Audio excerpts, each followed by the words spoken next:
95లో దేవుడు నాతో మాట్లాడి అతి పెద్ద సంఘాన్ని ఇస్తానంటే నేను నమ్మేశానండి.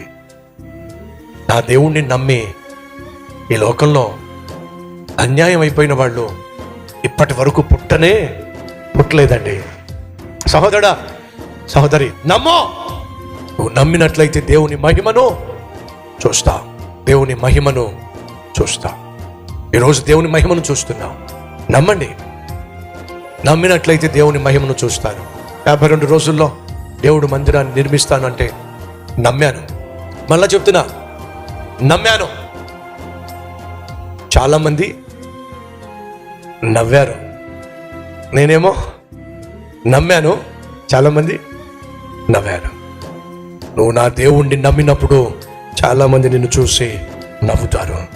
ఆ తర్వాత వాళ్ళే ముక్కు మీద ఏమిటిది అడిగిన వాటికంటే, ఊహించు వాటికంటే అత్యధికముగా నా దేవుడు నీ జీవితంలో చేయడానికి ఆయన పూనుకున్నాడో నమ్మో. దేవుని మహిమను చూస్తావు.